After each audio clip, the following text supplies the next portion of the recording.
Hello, Culture Matters podcast. Boy, am I excited for our show today to introduce you to our guest for multiple reasons. But first, let me introduce this quote into the forum here.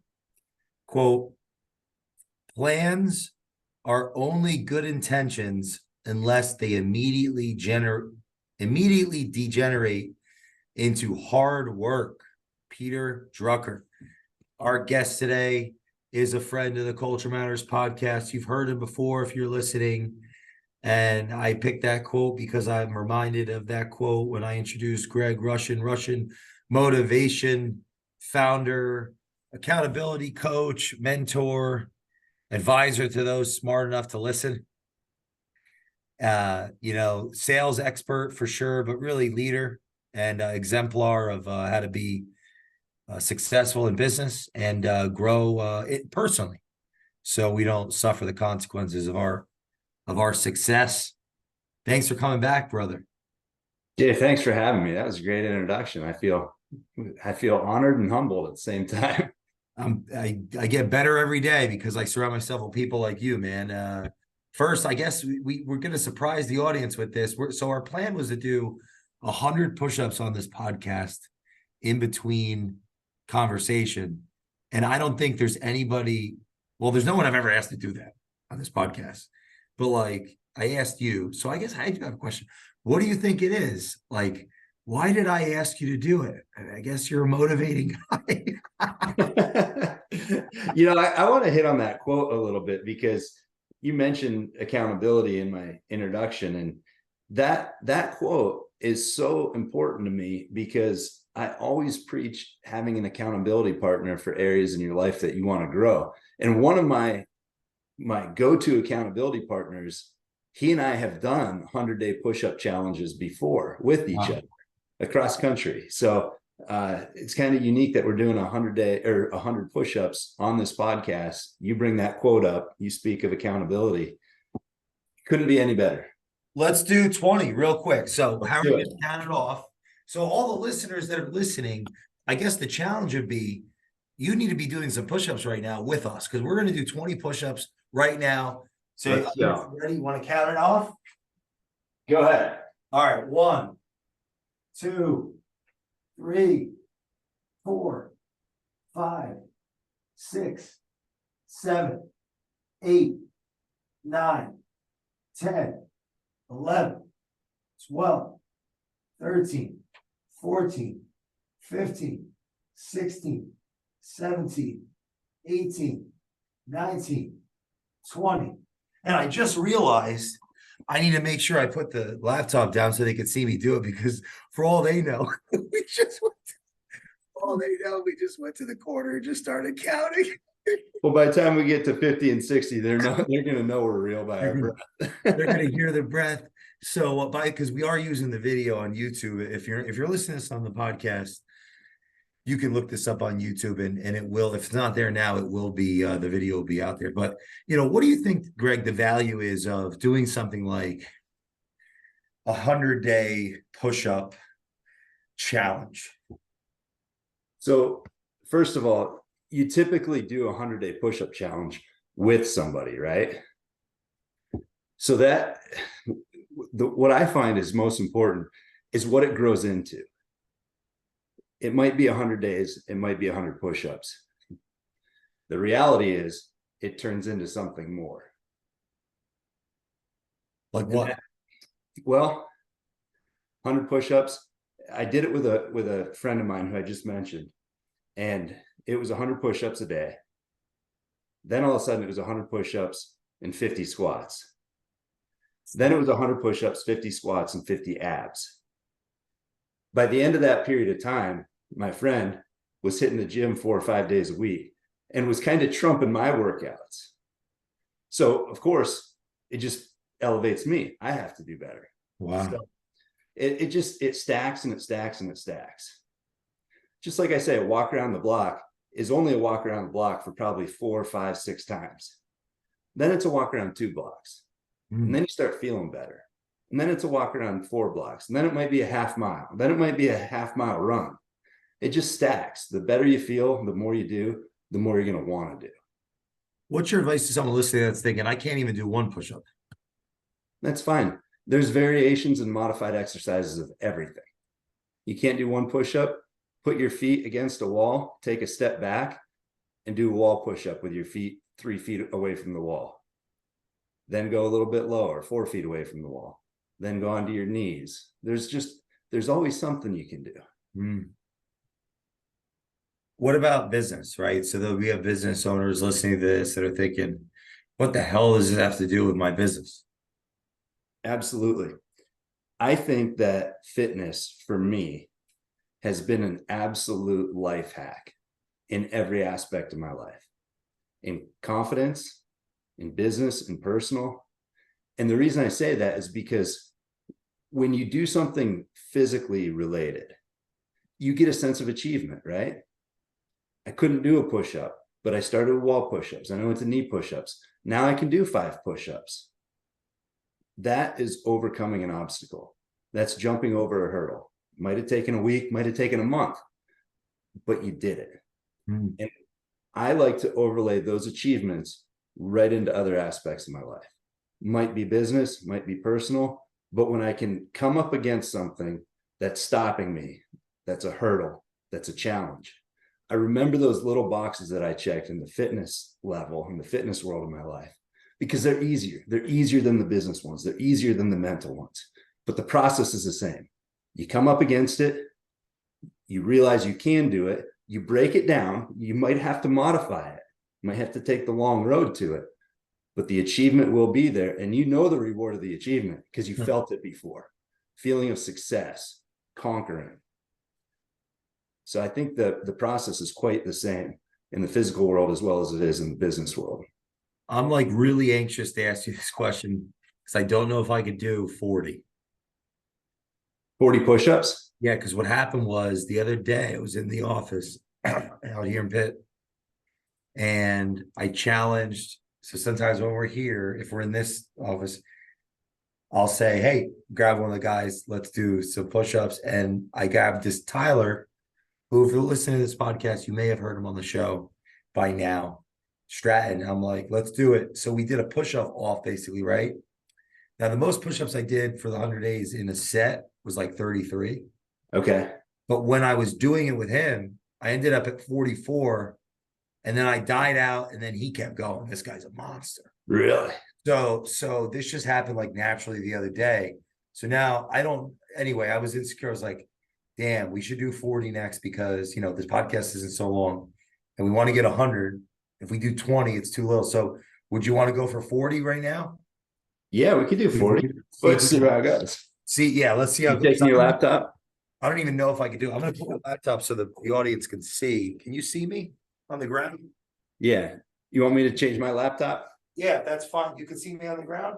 We'll do it together down here. Yeah. Hopefully. All right, let's do 40. You ready? Yeah. All right, 1, 2, 3, 4, 5, 6, 7, 8, 9, 10, 11, 12, 13, 14, 15, 16, 17, 18, 19, 20, 21, 22, 23, 24, 25, 26, 27, 28, it's starting to get, oh my God, 29, 30, 31, 32, oh shit, 33, 34, 35, 36. Are you still going? Shit. 37, 38, 39. Oh. All right. The last few, I was like, my gut was really doing the work on the ground. Dude, I hope that Zoom picks up the counting while we're doing this. Holy shit. This might be a helpful thing to do on a podcast. I can only imagine, right? Like This idea just came randomly because of our, having you on the show. And I'm like, dude, right? Why don't we, what do you think? How many did you get? You had to get 47 or something. What's that? How many did you just do? Somewhere around 40. I came out of sync with you a little bit. You're going faster than me. So we're at 60 right now. Oh, so as far as exercise, you have even yourself, you have a newer business, drawing from all your strengths, all your skill sets, experience from working in the corporate environment, massive company. There are people listening to this that are in that new, they're either, they're looking to start their own thing, or they're recently in their own thing. What advice do you have of them on how to stay centered, stay focused, stay motivated, and succeed? And that's one place I want to start.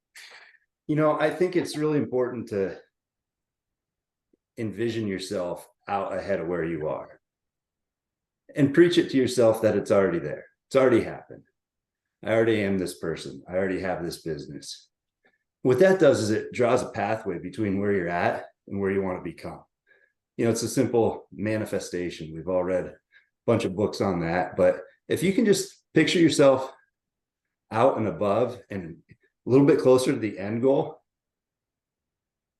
it paints the picture of what you need to do from where you're at to where you want to become.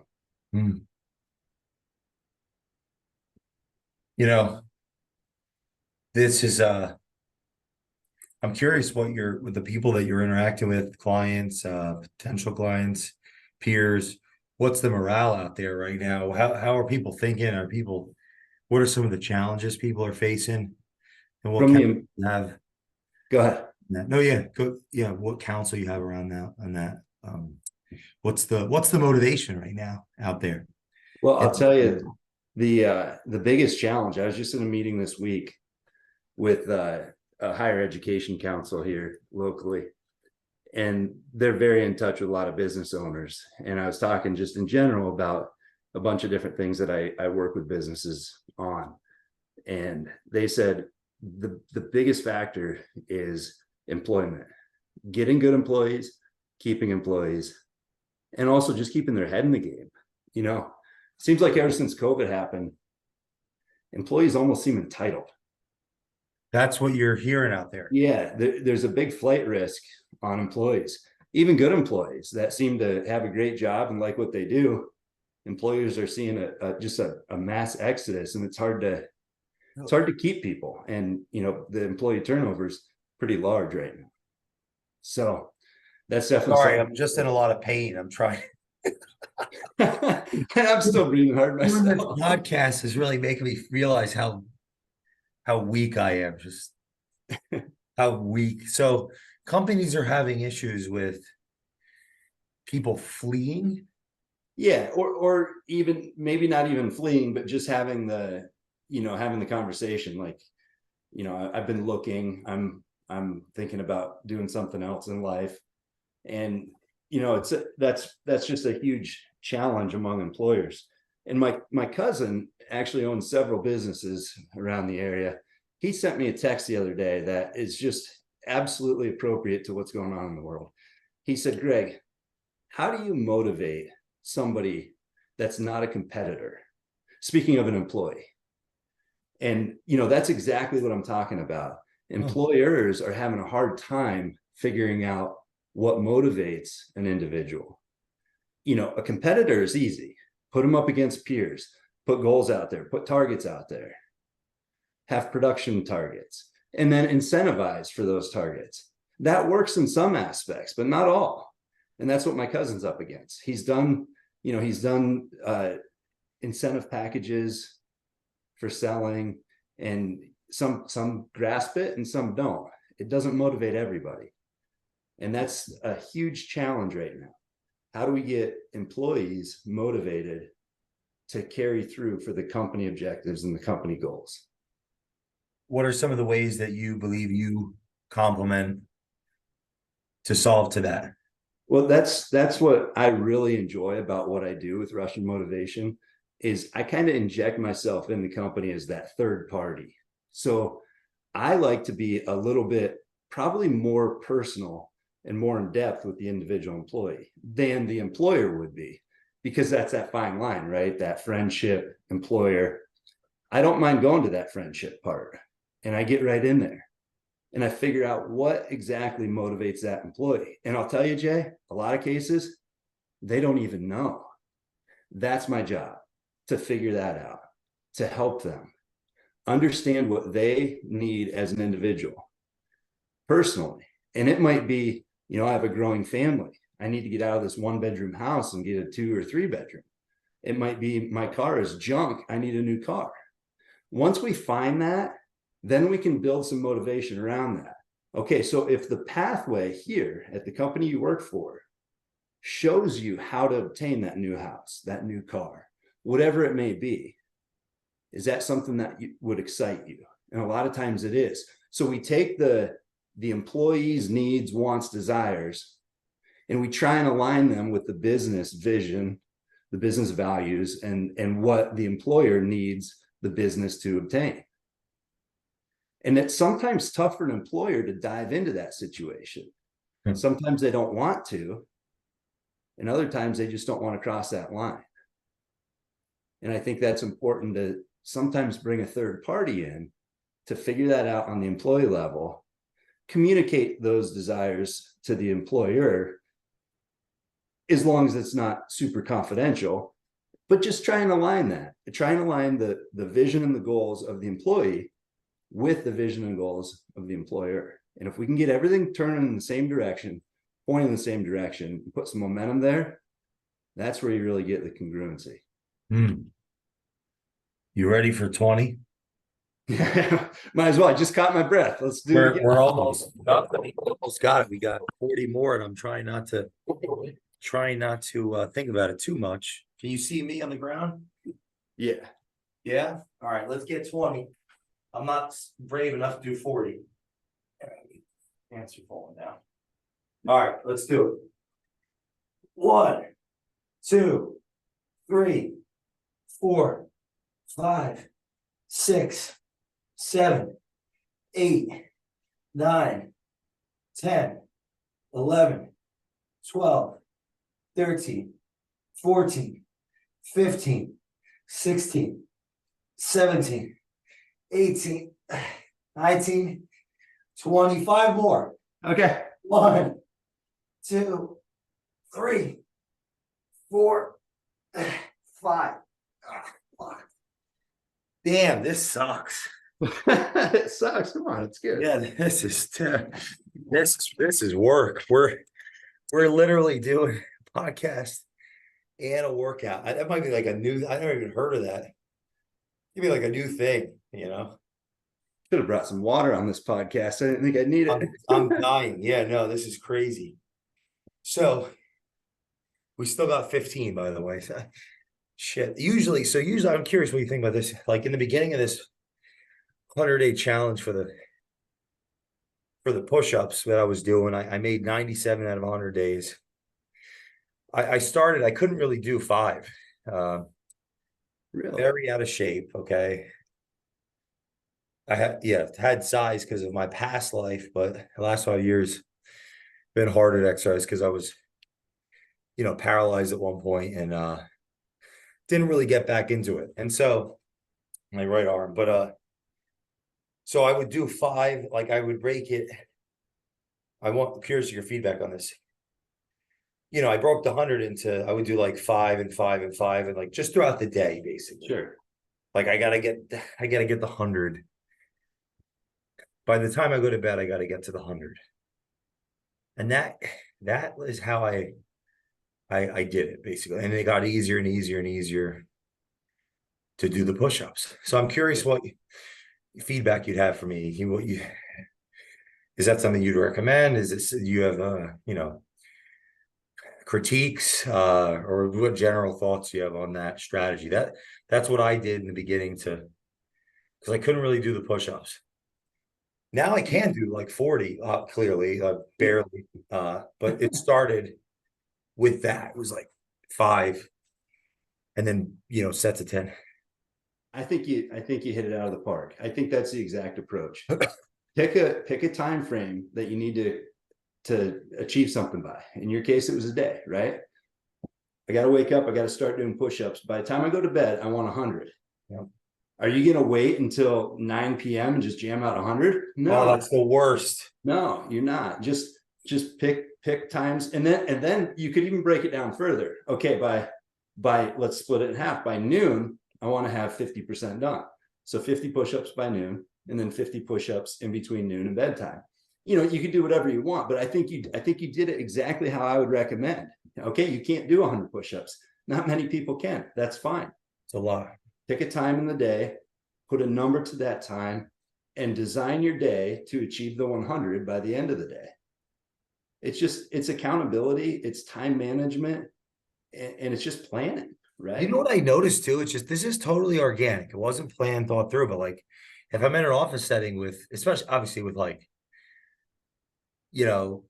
guys middle age or younger, like, and if I just start doing 10 push-ups, like people start doing push-ups. It just changes the dynamic. It's really interesting. This is just, it hasn't been intentional, but because I'm on in this kick, right? Yeah. I'll do them and people will see them like, oh, and then the guys that do that, right, that work out, they'll get into it. But I don't know. It's an interesting, I wonder if that creates a level of, I'm just thinking freely, right? It's almost like a pattern interrupt to the culture. Yeah, it sure is. And what came to mind with me on that is a chant. A chant starts with one person, right? Yes. That person might hit that chant 4 or 5 times by themselves. Then all of a sudden somebody picks it up and then they go. And then a couple of people look around and say, okay, I guess we're doing this. And then now you got 5, and then you got 10. Eventually you could have a whole stadium.